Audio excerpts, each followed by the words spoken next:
Okay, so this is a story of picking my favorite movie. So, I really myself being attracted to movies, films that are unique in one way or another, or they just speak to me for whatever reason. And what I mean by unique can be in some ways just like weird and mind bending, and it really makes you think. Which gets me to the first movie that for a while I considered my favorite movie, and I still really love it. Christopher Nolan's Inception. I love how it looks at dreams and within dreams and planting ideas and consciousness. And if you watched it, you know it's very confusing, and some people look at it as Nolan's best movie. I think so. I am looking forward to his Oppenheimer movie though. That one, the cast looks stacked. Yeah, so that was for the longest time the movie I considered to be number one on my list. Another director who I had to put a movie up there was Quentin Tarantino. I love Inglourious Basterds. I enjoyed Once Upon a Time in Hollywood. I think for your first movie, Reservoir Dogs is fantastic. It's quite impressive to think.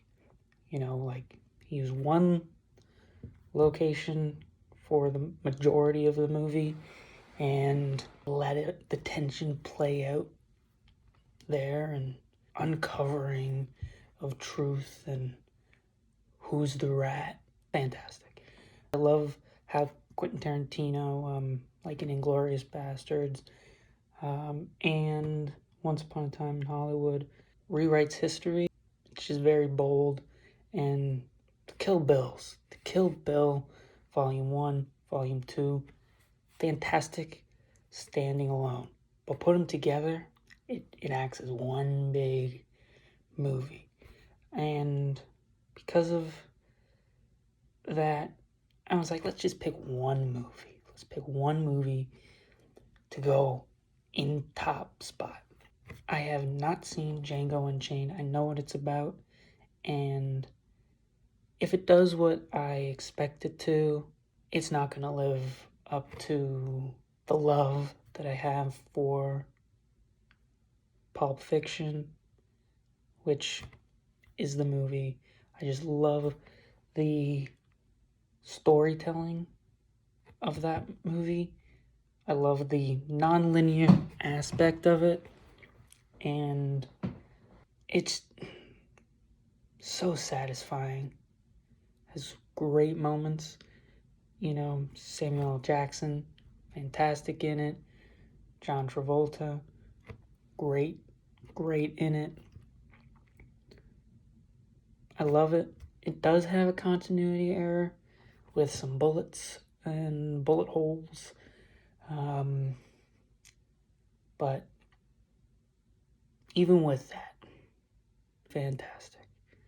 So, yeah, I Pulp Fiction in consideration for my top spot, but never beat Inception for me.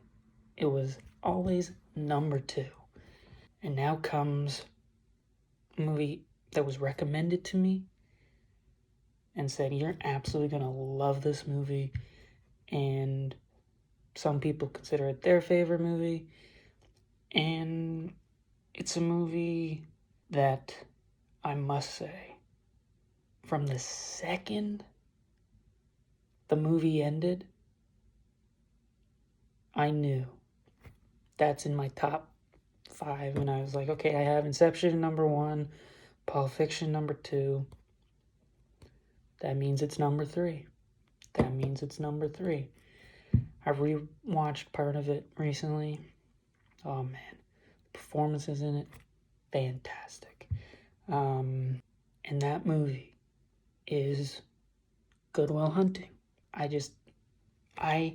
Somebody who gravitates towards topics of psychology and therapy, the patient therapist relationship performance from Matt Damon and Robin Williams, absolutely fantastic. And all the movies I mention here, especially if they're in the list, I'll probably do like a deep dive, into them in some way, shape, or form. So, and this one, yeah, I'll leave it at that. Number 3, for the longest time, ever since I've seen it, was Good Will Hunting. More comments on that movie will for sure come. And Pulp Fiction and Inception. And frankly, all of Christopher Nolan's films and Tarantino's films and many, many other directors. What I love about it is I have no idea who directed Good Will Hunting, what other movies they directed, and I'm just so impressed that it was written by Matt Damon as well as Ben Affleck. They just know Boston. They know Boston. It's really, really good. Yeah. And I must say, too, that with the rewatch of it,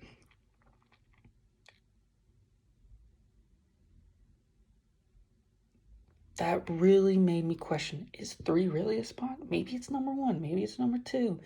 And then I was like, okay, this whole list is garbage. It's in need of serious altering and reconsidering what really deserves, in my current state in my life, what movies deserve to hold the spot in my top 5, which this is a journey of number 1. I'll do another video on top 5 movies, top 5 directors, all of it. But I've still got some movies to see. And then I think we need to go to a specific elephant in the room. If you know me, you might be surprised by the absence of superhero movies because, I talk about it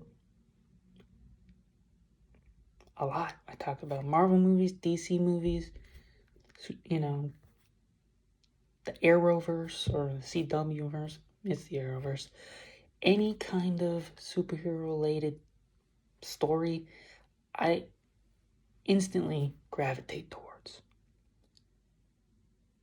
And so why isn't one of those movies a forefront in any of this consideration? Well, the reason for that is that I think that cinema extends beyond a cape, if you will. It includes a cape for sure, like the Avengers movies, absolutely love them. The new Spider-Man movie, I mean, that's a good movie. Is it personally my favorite Spider-Man movie? Well, maybe we have to do a list about that too. I don't know. But it just might be. It just might be. So, yeah, I just thought, okay, it's like, oh, I didn't want the image of my taste to be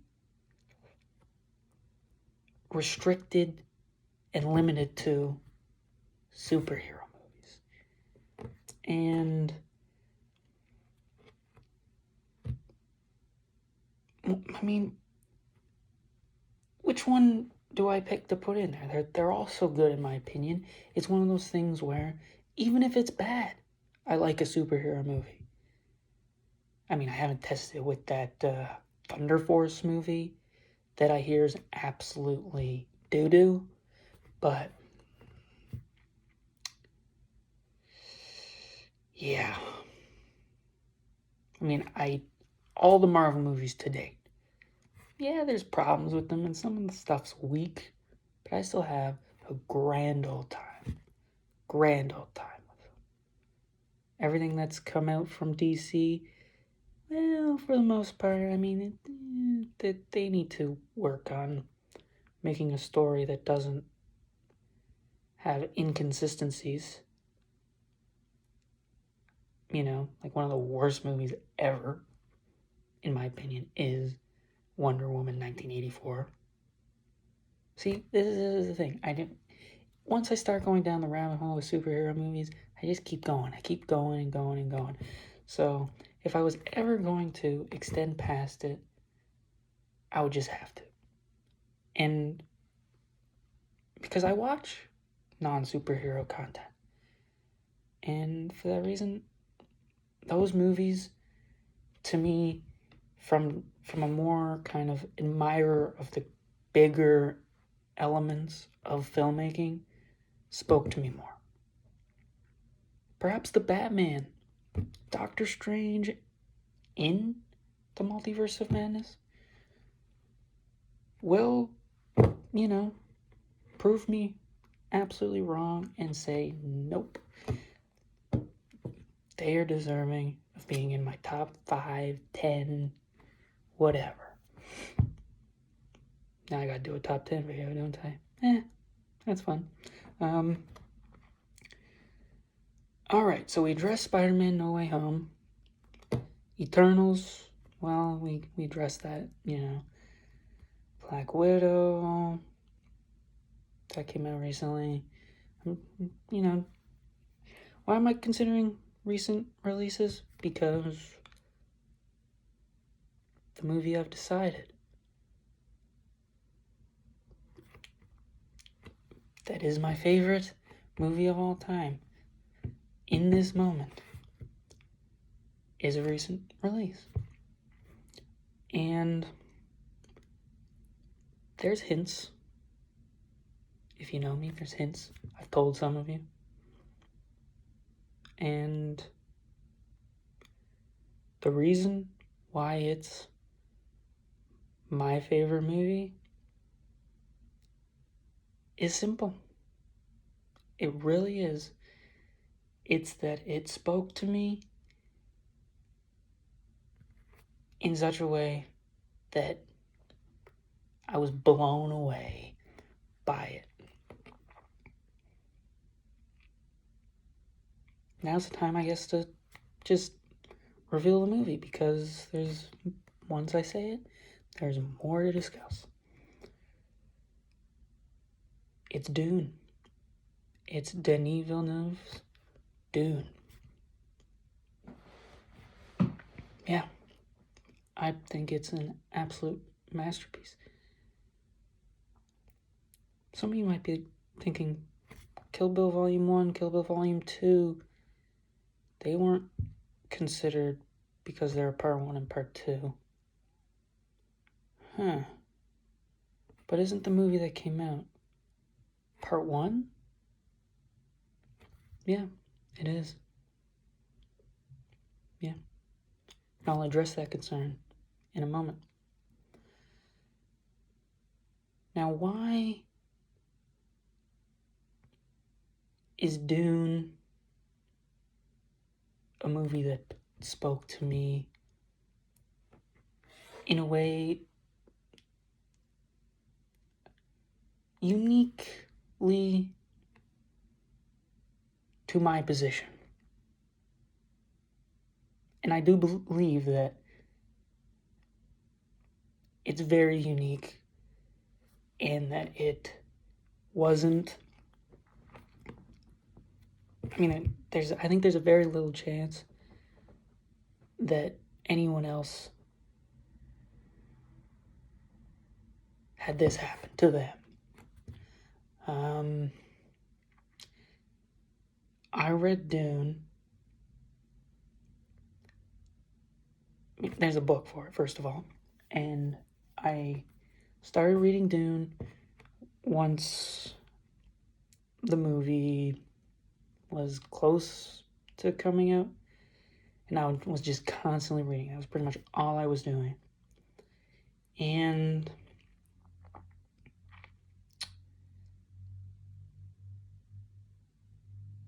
if I'm being honest, it was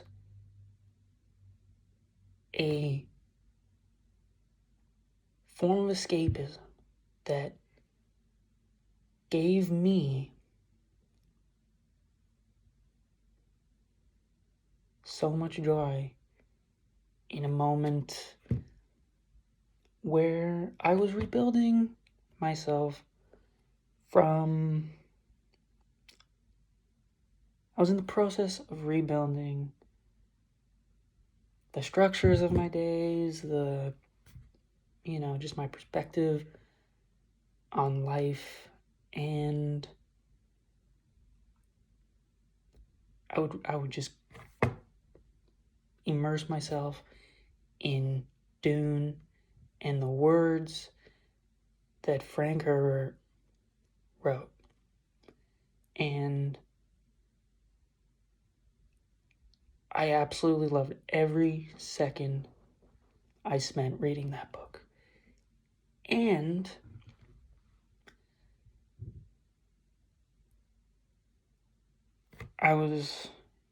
during that time, I was deciding, you know what, I'm taking a break from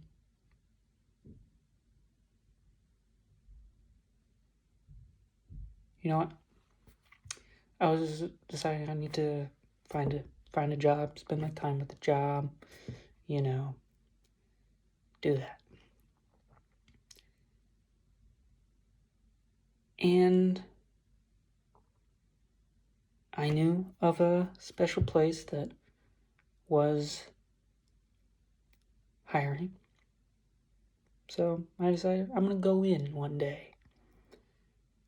I brought my knapsack, my resumes, and a book. Dune. I don't know why I said it that way. As if it was some big surprise what it was.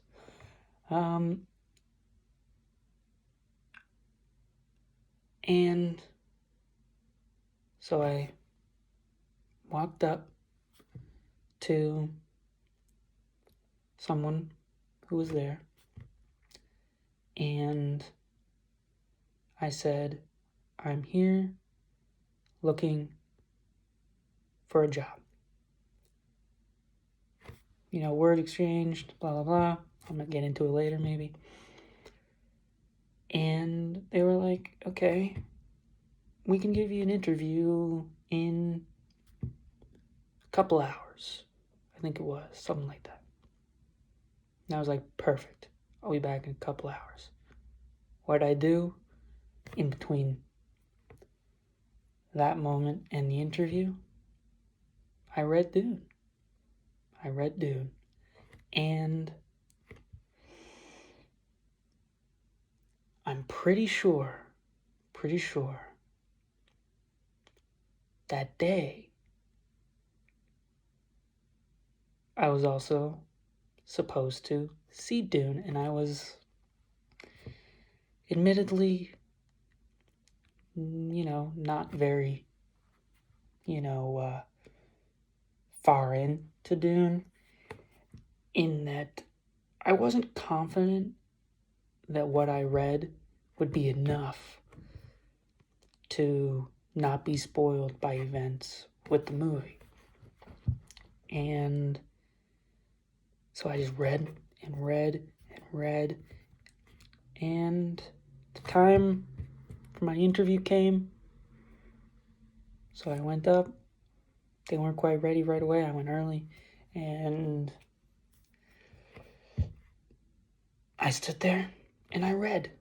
I was like, I don't care. You can look at me however you want. This dude's just reading in the middle of, people walking by.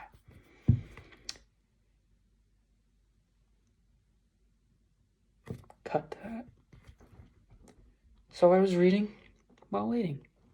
And they saw me, did the interview. It went great. They hired me right there and then.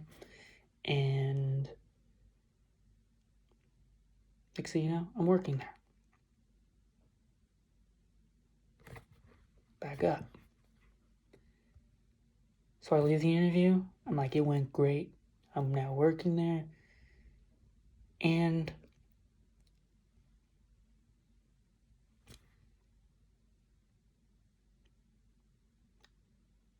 it was, it's not a secret. I work at where I was going to see Dune as a movie. I work at the theater. So, let's recap. Dune has been the perfect escapism that provided me joy in a time of struggle. I went in to a place I really, really wanted to get a job. I got it. I was going to see the movie the day I was hired. Joy is a word that I would describe everything there. Joy. A fantastic feeling. And so, in the mall, where the theater is, where I got hired, I waited till the movie was going to start, since the movie wasn't for a few more hours. So I read that entire time. Essentially, I read up until going into the theater. And I got some snacks, or maybe I didn't. I don't even remember. The movie was the highlight of the experience. I went in, I saw the movie, and I was worried that the movie wasn't going to be... I wasn't worried, but I was cautiously optimistic that, A, the movie wasn't going to live up to the book because of David Lynch's version, and some people found the movie to be boring, lacking excitement and intrigue. But no, not me. Every second in the movie, I was glued, I was gripped, despite knowing, in theory, everything that happens, because they change things, when adapting it from book to movie. And being able to see, okay, so they changed this because of that, and they cut that out because they, smart. And the score, fantastic. Everything about the movie was absolutely perfect to me. Where they ended it, to me, felt like a conclusion, despite it being part one of, 2, and people saying it has no ending. It has an ending the same way Lord of the Rings Fellowship of the Ring has an ending, and the Twin Tower does before Return of the King. Okay? Pretty sure I got the order right and the names. Talk about spectacles. This movie gave me everything I was looking for and more, pretty much. And the elements they sidelined that it was there.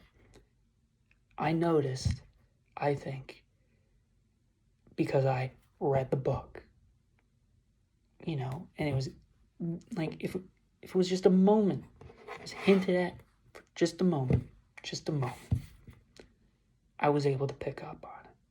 So I was able to pick up on little details and appreciate those little details, and therefore appreciate the movie that much more. So, yeah. I absolutely enjoyed the book enough to make it currently the second Instagram post that I have. And I love the movie so much that it's the third Instagram post I have. I only have 3. It takes up 67% of my Instagram feed, which, with 3 posts, I barely use. But I thought the book and the movie was worth sharing about, things about, because I absolutely loved it. So that's that, and it is a movie that has action, but it's not your typical action movie. So I could understand the criticism, and that's what I absolutely love. So I understand and I appreciate the criticisms people have with them, because if you go in thinking this way, or you go in expecting that, those opinions will be reinforced. They will. And the acting, fantastic in it. Oh, and people complaining that Zendaya's not in it as much. That's fair, but she doesn't show up until like halfway into the book anyway, so we just meet her in the book when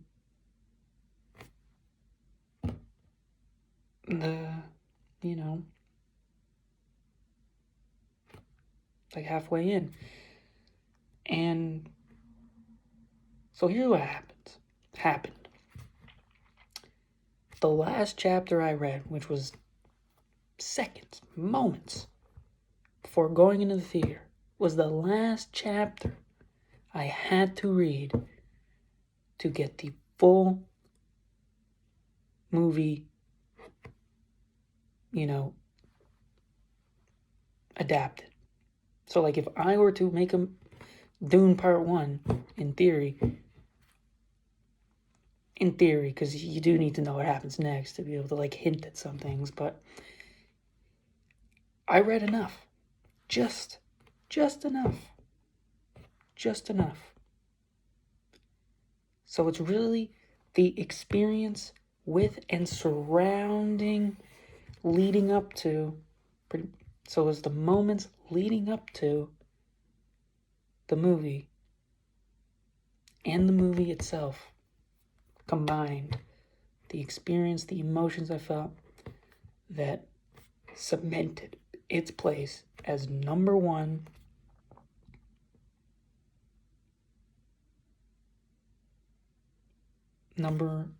and therefore my favorite movie of all time as of right now. And because of that,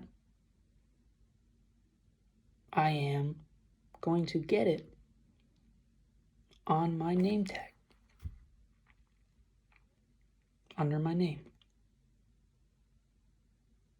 where I work. The theater. Ooh, now that's fun. That's exciting. All right. So, I'll see you guys next time. Feel free to like and subscribe. And please, I want to see it. Comment down below. Tell me your favorite movies, if it's easier, and the story, because that's what this channel is all about, stories. Tell me the story about why that movie speaks to you and is your favorite, or among your favorites. All right. Talk to you guys soon.